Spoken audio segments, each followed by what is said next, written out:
Bien, entonces continuamos con la clase y estamos viendo la sintomatología que presenta la patología, ¿no? Hemos dicho que había unos periodos de 2 a 26 días, un promedio de 10, pues generalmente como un periodo de incubación, con con los días de silencio de 10 más o menos días, donde no hay sintomatología sobresaliente. Algunos prodromos sí, ya en la medida que se aproxima el día décimo, como dolor de cabeza y todos esos molestias de inicio que en cualquier patología. Existe después un inicio súbito de la fiebre pasado el periodo de incubación, un inicio de una elevación de la temperatura, existe escalofrío, mialgia, dolor de cabeza, en la mayoría de los pacientes, casi el 100% de los pacientes van a tener esto. Hay tos seca, sobre todo cuando existe migración de la bacteria hacia el sistema respiratorio, sobre todo a vías respiratorias bajas, ¿no? Náuseas, vómitos, diarrea, por el tema también de la diseminación y la cantidad de toxinas que producen estas bacterias, van a traducirse en este tipo de sintomatología. Tipos de sintomatología también que se presentan en los pacientes, sobre todo en aquellos inmunodeficientes, como el tema de las artralgias, debido a la sangre, artralgias, todo dolor abdominal, como se dice, debido a que el ingreso tener la presencia de bacterias debido a la circulación que en la sangre. Se puede agrandar el vaso, lo que se va a traducir en una hepatoesplenomegalia, acompañado el hijo de los ganglios, como forma de defensa, frenar la invasión que pueda existir de estas bacterias, con los consiguientes síntomas de dolor en varias regiones, ¿no? Por ejemplo, la garganta, dolor muscular debido precisamente a esto, no a esto, sino a las toxinas que producen las bacterias y que van a ir afectando y provocando estos síntomas, sobre todo de dolor. En el cuadro clínico tenemos que identificar pero ciertos infección y que si se dan cuenta, solo con ver la sintomatología nosotros vamos a ver, imagínense al paciente con cefalea, fiebre alta, escalofríos, mialgia severa, en los miembros inferiores, anorexia, náuseas, vómito. ¿Cómo va a ser cómo va a estar este paciente con esta sintomatología? ¿Cómo estaría? Estaría paseando en el parque, sentado en el patio. Postrado. Eso es una patología que va a postrar generalmente a los pacientes. Entonces, imagínense a un paciente que está sufriendo este problema de una leptospirosis, lo vamos a encontrar principalmente postrado en la cama, ¿no? Sin movilidad, sin ganas de comer. En este caso de este tipo de patología, sin ictericia, lo cual tal vez va a hacer que no pensemos que haya lesión hepática, pero sí se va a encontrar esta lesión, ¿no? Entonces, es una de las características. La otra forma, que es la fase inmune, tiene una sintomatología que va a durar de 1 a 3 días. Esta aparece después de un periodo corto de 2 a 3 días de la disminución de síntomas. O sea, existe una aparente evolución del paciente que parecería que estuviera mejorando, ¿no? Pero nuevamente esta va a volver a reeditarse y con menor intensidad que la anterior vez, pero sí va a haber también nuevamente una sintomatología parecida a la primera, menos intensa. Eso se va a deber a que la leptospira está todavía circulando a través del sistema nervioso, o sea, a través el líquido cefalorraquídeo y también algunos otros órganos que pueden, si no se resuelve el problema, complicarse con una patología mucho más grave y que puede causar el deceso de las personas. En la forma ictérica, que es la otra en la que el daño hepático sí se traduce a través de la presencia o sea, de la coloración ictérica, que generalmente tiene origen hepático y también origen por la destrucción de las células sanguíneas. Es importante, por ejemplo, ya identificar en este caso o valorar el funcionamiento hepático y también hacer una biometría, el recuento de glóbulos en la sangre, de glóbulos rojos y todos las células formes que nos van a dar una idea de lo que está pasando en la patología, ¿no?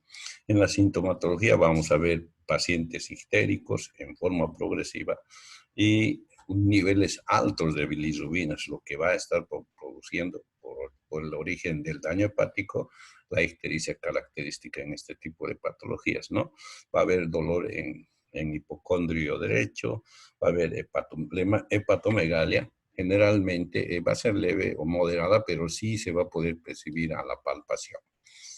También vamos a tener una hemorragia que debido a la presencia de las lesiones y de las toxinas que existen en la producción de estas bacterias, dependiendo del número y del tipo de lesión, además del estado de inmunidad de los pacientes, se va a hacer mucho más grave y puede conducir generalmente al deceso de esto, ¿no?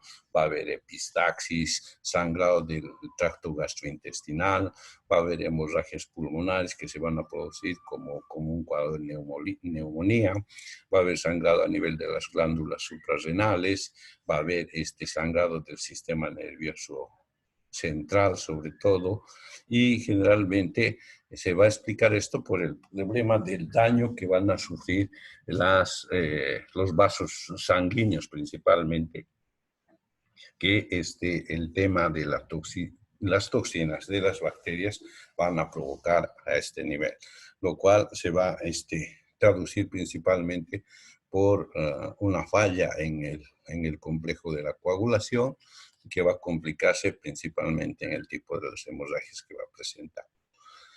Entre los órganos más afectados tenemos al hígado, ¿no? Va a haber una disfunción hepatocelular donde va a haber un edema de hepatocitos, va a haber disrupción de cordones hepáticos, o sea, una especie de oclusión, un taponamiento, va a haber agranamiento de las células de Kupffer, va a haber éxtasis biliar, o sea, detención, digamos, de la circulación de esto, que va a provocar principalmente el tema de la ictericia. La transvasación de la bilis va a producir la tinción sobre todo a nivel de la piel, de las conjuntivas, que nos va a indicar que existe daño hepático principalmente, ¿no? A nivel del riñón vamos a tener insuficiencia renal con toda la sintomatología, generalmente debido a las lesiones a nivel de los túbulos renales. En estos casos, algunas veces va a ser necesario, si es que todavía hay posibilidades, cuando el paciente tiene la posibilidad de resolver el problema, utilizar el tema de las diálisis para apoyar en el funcionamiento renal, ¿no?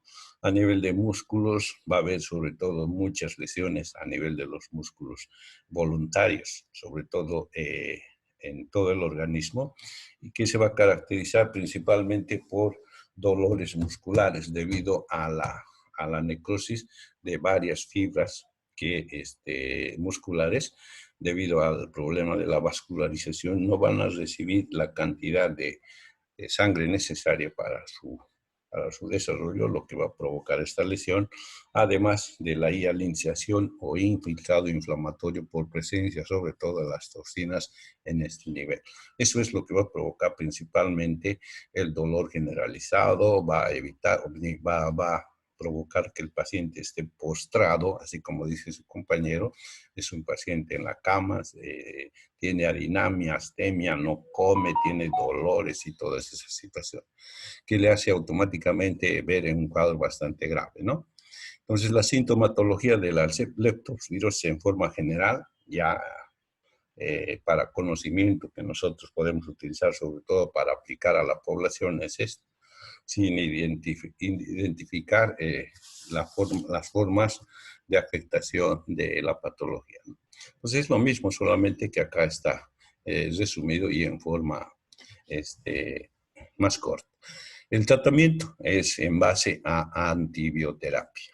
¿no? Los medicamentos, dependiendo de la escuela o dependiendo del profesional, principalmente está basado en el uso de la penicilina. En algunos casos, ¿no? La penicilina benzatínica, la penicilina procáinica o la penicilina sódica o potásica son lo que se utiliza en primera línea. Actualmente ya mucha gente que ya atiende este tipo de pacientes ha cambiado esa forma de tratamiento, ¿no? Y utiliza medicamentos más de última generación. Entonces, hay algunas diferencias. Pero en forma general se utiliza la ampicilina, la citromicina, la cefiatrazona, la cefotoxima, la doxiciclina, la penicilina, que está en este caso, por ejemplo, como un medicamento alternativo y no como un tratamiento de principio. Si ustedes revisan la literatura, van a encontrar que los libros de hace 5, inclusive hace unos años atrás, como tratamiento de primera, se utilizaba la penicilina, ¿no? Hoy ha cambiado, existen otros antibióticos que son mucho mejores, sobre todo cuando se trata de hacer tratamiento en este tipo de bacterias. Los casos que no mejoren, o sea, los casos complicados donde haya problema renal, problema hepático, problema en el nivel de la sangre, problema en el sistema nervioso, van a requerir generalmente atención en servicios de cuidados intensivos, ¿no? Entonces, por eso es la gravedad de esta patología y mucho más por la capacidad que tiene de expandirse, de diseminarse muy fácilmente en una forma de brote en la población. Entonces, por eso es que las medidas que se hacen inmediatamente en epidemiología, existe un caso sospechoso, ya se deben tomar las medidas de prevención, bloqueo del brote, limpieza y eliminación de vectores en el lugar, y todas las situaciones que van a requerir para poder disminuir la presencia de estos y hacer que se disemine, así como el aislamiento de las personas que han sido afectadas, sobre todo haciendo el tratamiento en establecimientos destinados para esta situación, ¿no? Entonces, si ustedes se preguntan, siempre hemos tenido problemas que pueden requerir aislamiento. Y hoy día, o por lo menos en este tiempo, nos damos cuenta que los hospitales, la mayoría han dicho, no tenemos estos servicios de aislamiento. Es que quiere decir, no con este ni con el anterior, sino que desde antes las personas que trabajaban en los servicios de salud y estaban responsables del manejo, de la gestión de la salud, o sea, las personas que manejaban el ministerio y todo eso, jamás habían previsto esa situación. Creemos que ahora con esta situación va a cambiar, ¿no? Y también nos está dando una lección que el tema de la prevención es necesario como un tema de avance de la medicina, ¿no? Bien, también el uso de los antibióticos debería ser en una forma lo más antes posible. Sospechas de un cuadro de leptospirosis a través de la sintomatología o algunas técnicas de laboratorio para identificar, entonces inmediatamente debería utilizarse el antibiótico para disminuir las complicaciones precisamente por el aumento, proliferación de estas bacterias que pueden provocar mucho daño a nivel de los órganos que hemos indicado. La forma de transmisión, hemos dicho, es a través de heridas abiertas que pueden haber en la piel por alguna cortadura, alguna abrasión, que podrían utilizar como medio de entrada. En la vía oral, la vía transplacentaria, porque esta también sí afecta, atraviesa la barrera transplacentaria, de modo que las mujeres embarazadas que estén y contraigan esta patología, con seguridad van a tener también problemas en sus nuevos o en los niños que nazcan de este tipo de mujeres, ¿no? Hay también una forma de transmisión de esta patología, es la lactancia, eso que se llama la transmisión vertical. Vertical se llama u horizontal, a través de la lactancia. Bien, hasta que piensen. Entonces, para nosotros, principalmente la leptospirosis va a provenir de los virus portados por animales selváticos, ¿no? Los roedores principalmente y también algunos mamíferos que van a contaminar el agua, van a contaminar el suelo y generalmente estos van a pasar a las personas. De las personas, estas también van a contaminar el medio donde viven, corrales, jardines, el agua, lo cual va a hacer que los animales domésticos como las vacas, los cerdos, que también están comiendo restos, sobre todo que dejan las personas, van a producir nuevamente la patología, ¿no? Entonces es un ciclo cerrado que se va produciendo permanentemente. ¿Cuándo va a ocurrir que las personas pasen esta bacteria a los animales domésticos? Cuando, ya hemos dicho, las condiciones en el medio ambiente de la selva sean deficientes. No hay alimentación, no haya agua. Esas situaciones van a obligar a estos animales del monte a aproximarse al área urbana junto con las bacterias y virus que son de las que son portadores. Para nosotros el principal portador de la leptospirosis son las ratas o los roedores que pueden tener este tipo de problemas, ¿no? Y la prevención, vamos a evitar sobre todo utilizar aguas con la posibilidad de que éstas estén contaminadas, ¿no? Y si las vamos a usar, vamos a tener que usar sistemas para eliminar este tipo de bacterias como la ebullición antes del consumo de este tipo de agua, ¿no? También el tema sobre todo en el tema de la infección de las personas porque no haya servicios de tratamiento de las excretas. Entonces, apenas se conoce de esto, lo que tenemos que hacer es que esa población tendría que buscar un mejor sistema para evitar que la contaminación a través del depósito de las heces al aire libre o cerca o muy cerca a las fuentes de agua de consumo de las personas no sea frecuente. Tratar de que se hagan letrinas, pozos absorbentes, que hay formas para evitar de que esto se disemine principalmente, ¿no? También, como en el tema del tema del cólera, por ejemplo, la doxiciclina en este caso ha servido sobre todo como profilaxis, sobre todo en las áreas donde ha habido este tipo de brote de patologías. El control de animales del ambiente, el drenaje de aguas estancadas, lavado de manos después de manipular animales, usar guantes y botas de agua, limpiar superficies contaminadas, sobre todo con cloro, nos va a permitir eliminar, digamos, la presencia de estas bacterias, sobre todo en material inerte, ¿no?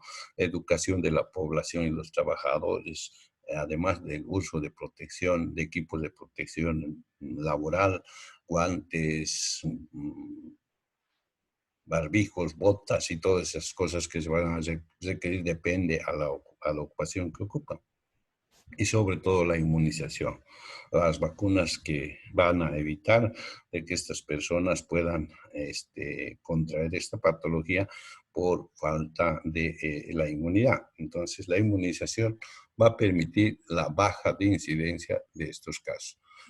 Entonces, como se dan cuenta, esta patología es una patología muy importante que si en situaciones de desastre, en situaciones de carencia en el monte o en los lugares donde habitan estos reservorios principalmente, pueden migrar a las áreas urbanas donde van a encontrar alimentación, donde van a encontrar guarida, alimentación y agua. Estos lugares o estos tres factores que van a permitir que las leptospiras puedan sobrevivir y además afectar a las personas donde están residiendo también estos roedores. Bien, eso es lo que teníamos que hablar hoy día de la leptospirosis. ¿Alguna pregunta?